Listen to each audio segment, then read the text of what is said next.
This is the Tom Anderson Show, broadcasting live from the KVNT studios, 7 to 9 a.m., Monday through Friday. 18 minutes after the hour, always a pleasure to have U.S. Senator Dan Sullivan stop by and call in, and particularly now with what we're facing, what I'm sure, Dan, you know, we're reporting every morning, all the shows are, and giving updates and playing clips when Trump comes on with his coronavirus live update from D.C.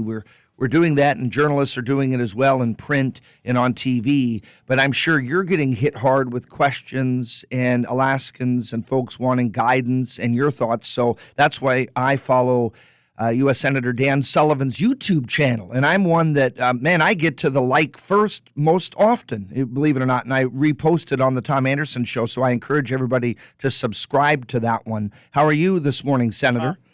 Tom, good morning, and thanks for the service you're providing to Alaskans during these challenging times. And, you know, we're trying to do the same thing. So thanks. I'm making the rounds on all the talk shows today and last night, and, our TV stations, really just giving an update, which is what I wanted to do here. And, if you have any questions, we always want input from people. At the end of the day, I'm in D.C., but at the end of the day, I usually start making phone calls to our elected leaders, others, just to get their input. So I thought I'd just give a quick update if that's good.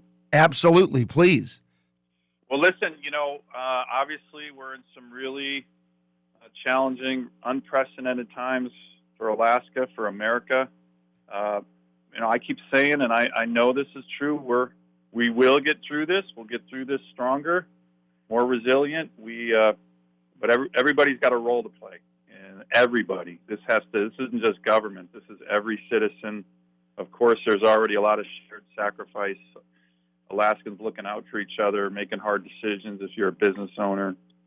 I go running every morning, still trying to stay in shape given my Marine Corps responsibilities. But I went out running yesterday. I was the only guy in the entire Lincoln Memorial. And wow, it was kind of weird. Me and Abraham Lincoln, sitting there. Was it. But it kind of gave me like a sense of real determination, right? Because if any president has been through difficult times for his country and got us through stronger, it's that one, right? So we'll get there. But so what we've been doing, first is the coordination element. I'm on the phone probably 4 or 5 times a day with Governor Dunleavy, and my team and his team are all working together with his whole Dr. Zink, and with Senator Murkowski and Congressman Young's office. And then, some of the people they're putting together on their team. Just in the last 2 days, I've talked to Governor Parnell and Mark Begich, our former senator who, we've all had our political differences, but the governor tapped those two as part of this economic recovery organization, which I think is great. And I wanted to make sure we're coordinating. So even on the politics side, I think, we got to drop that and all work together. And of course, we're working with the Trump administration. Just in the last 2 days, I've probably been on either meetings or phone calls with 4 or 5 different cabinet officials, vice president. So that's a key element of what we're trying to do to make sure our issues, Alaska's issues, are front and center for the federal government. On the legislative front, Tom, you may have seen, we've been working around the clock. We've passed, just in the last 2.5 weeks, 2 major pieces of legislation. They're not perfect by any stretch. I will tell my fellow Alaskans that, but we wanted to act quickly. And, when you have differences politically, you got to sometimes stomach those just to move. So this one we did about 2 weeks ago was primarily focused on the health and readiness aspects of the pandemic. So the state is getting a lot of money, millions of dollars on the readiness side, primarily as it relates to health, but it was mostly national health stuff in terms of vaccines, research, lab testing. The second phase, that we called it just 2 days ago, we passed and the president signed into law a bill called the Families First Response Act for coronavirus. It's primarily about incentivizing Americans, Alaskans, to make the right choices. So if you feel sick, you don't feel like you have to go to work. You should stay at home. And so this has a lot to do with sick leave, unemployment insurance. It significantly bumps up federal matching funds for Medicaid. So we think that was an important thing to make sure that there's no barrier to doing the right thing from a health perspective. The testing is now free for all Americans under this bill. And then finally, we've been working all week. I actually canceled, I try to get home every weekend.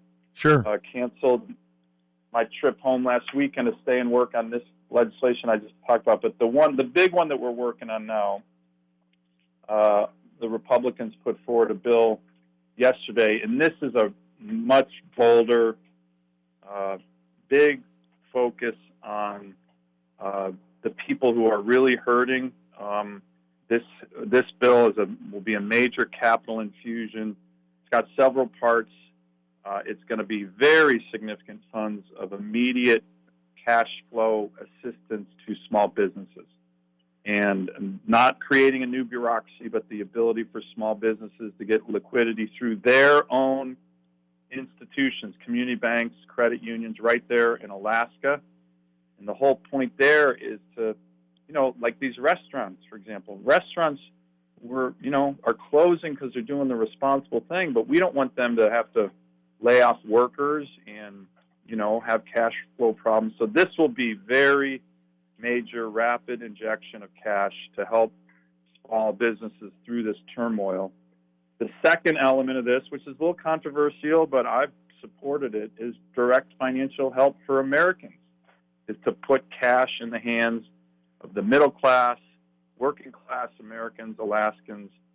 It wouldn't be a new program, but just temporary, kind of like the PFT, to help people who are struggling. You've lost your job. This is really, really hitting millions of our fellow citizens. The third thing that we're looking at is targeting certain sectors of the economy, that are really, really under stress. And I'll just give you an example, the airlines. Right now, we want them to fly, but there's no one flying. And, some people are saying, well, this is a bailout. I would disagree. The bailout certainly happened in 2008, 2009. I was not a senator then, but that was a classic example of, Wall Street making reckless decisions, making a lot of money off it, and then when the whole dang thing blew up, it not only tanked the financial system, but really hurt the overall Main Street economy in America. So that's a bailout. People acting badly, and you still give them money because they screwed up the whole system. Here, this is more like a natural disaster. I mean, no one's to blame for this. Maybe China at some point, but this is more like a war, where this came from overseas, and now the government is asking businesses to shut down in the interest of the overall health of our citizens. And so I think it's very different. And so, but these will be loans, again, not grants, at least on the Republican side. And then finally, we're looking at, again, more health focus. We got to get through this from the health perspective, make sure our healthcare system's not overwhelmed. That's why these social distancing, procedures and best practices are so important for everybody to try to do. But I'm going to be introducing a bill here soon, what I'm calling like the Manhattan Project for vaccines on the coronavirus. We have the smartest people, smartest scientists. If we cut through the regs and let them really do the research, obviously the biggest thing we can do to really put this to bed and get through it is, a vaccine or some kind of antivirus procedures that can really help. So there's a huge focus on that. And then just a couple other ones real quick that aren't necessarily legislation, but you may have seen I've been taking the lead on this really, big challenge we have right now in the energy markets. That's somewhat driven by the global drop in economic activity, but it's really been driven by the Saudis having this price-cutting fight with the Russians, and I led a letter to the Crown Prince of Saudi Arabia saying, knock it off, and had a very frank conference call meeting with the Saudi ambassador to the United States with 13 Republican senators, very prominent senators, saying, hey, we've been some of your biggest supporters here, but your actions right now are starting to hurt our constituents, the people we represent. And, our country has a long history of stepping up when you needed it. First Gulf War, Saddam Hussein's getting ready to roll through your country. Who shows up? The 1st Marine Division, 82nd Airborne, save your country.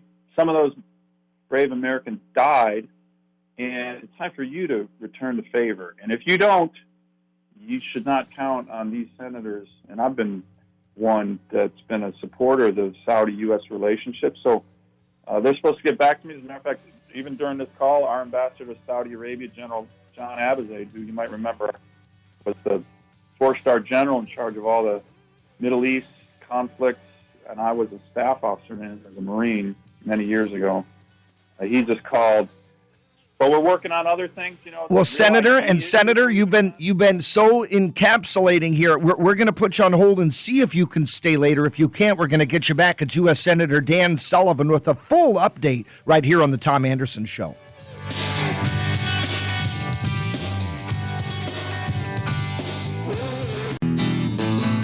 This is the Tom Anderson Show, broadcasting live from the KVNT studios, 7 to 9 a.m., Monday through Friday.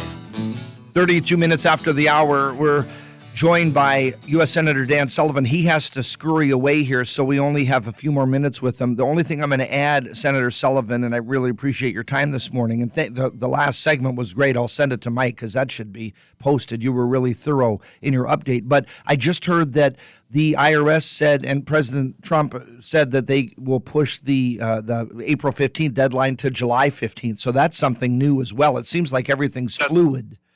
That's correct. And so that's without interest or penalties. So right there, that's more cash into, our local and national economies. But here's the other thing on that, Tom. If you think you're going to get a refund, right, which a lot of Alaskans do, then file now, right, because you want your refund, right? So, no, so that's good. And look, the president's and his team, they're announcing new initiatives that don't need legislation on a regular basis.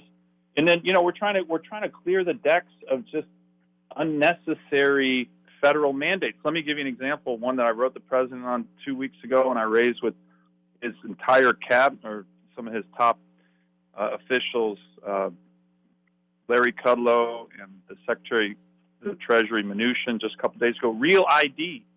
Really? We need the Real ID thing right now?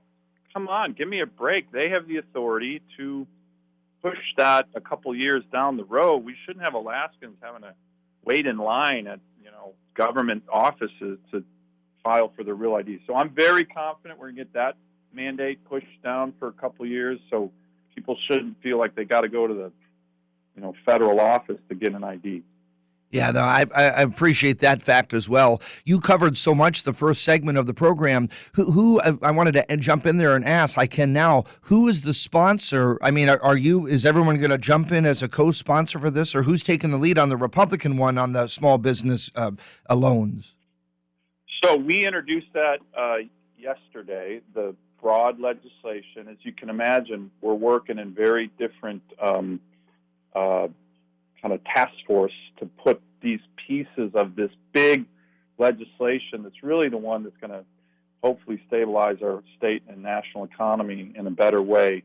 The Small Business Administration Chairman Marco Rubio and Susan Collins of Maine were the lead on that, given that they chair those committees. But look, we're trying to take all ideas from everybody, and that's why I've been in touch so frequently with everybody back home. But so that's where that is. We just introduced this legislation. We need to get the Democrats and Schumer on board, the House on board, but in our meeting yesterday with all the Republicans, I told them, look, this is our duty station right here. We need to be here reacting, helping our different states deal with the federal government, and then being nimble enough to move when a new element of this crisis arises. So I told everybody this notion of like going home, this is where we should be to help the people we serve. Yeah, it makes sense. We're talking with U.S. Senator Dan Sullivan. You mentioned airlines, and I had a ticket for business and recreation to Nevada April 1st, and I canceled that a week ago, and they promptly, they didn't give me the money back, but I had some, paid for some premium seats, so they said that's credited back, and then they said your money's no change fee, and it goes into your, Alaska Airlines wallet. And I know you use Alaska Airlines often too, and so I know they're stepping up. Three Bears is one of our, sponsors, and they're stepping up. You mentioned that in the beginning, and you're such a pro-Alaska, everyone loves you. I just have heard nothing but positive about you, especially over the last few months with your efforts across the board. And isn't it endearing that we have such a cohesiveness here in the state? Look, I just think it's unbelievable, and it makes me so proud. As I mentioned, shared sacrifice. People are stepping up. People are helping each other. This is going to get rough, and, we got to stick together. We got to work together, but we'll get through it. I mean, look at our history as Alaskans, whether it's fires or, earthquakes or tsunamis we get through these very resilient, but it makes me very proud. And, people are sacrificing the small businesses, for example. They're shutting down. That's obviously really hard. These guys and women work so hard with their employees, but they're doing it because they know it's the right thing, which it is, to protect the broader health of our society. And that's pretty remarkable. It makes me very proud as the senator of our great state. Well, we're proud of you, too. His name is U.S. Senator Dan Sullivan. I'll leave you with this. We'd love to get you back, but we know you're busy, so when time avails itself. And how can someone keep abreast of what's going on? I led your introduction talking about YouTube and how I'm such a fan of your YouTube channel. A lot of people are getting online more. Is that one of the best ways you're continuous? Yeah, well, what I've been trying to do is literally put on updates on our Facebook posts every day, some kind of media thing that relates to what the president's doing. Obviously watch those updates from the White House, which are daily. I think the governor's doing a really good job with his team. They're giving regular updates, and we're trying to do the same. And then, always call my Anchorage office or my Valley office. We're open, right? My team is, working remotely here. I'm actually the only guy in the office in D.C., but everybody's working. We're just doing it, teleworking. And I do want to say, in one of the posts that I put out, people are teleworking. That's smart. But I also want to do a real shout out to the people who, can't telework, right? The truck drivers, the people collecting garbage, the oil and gas workers, the miners, the first responders, police, military.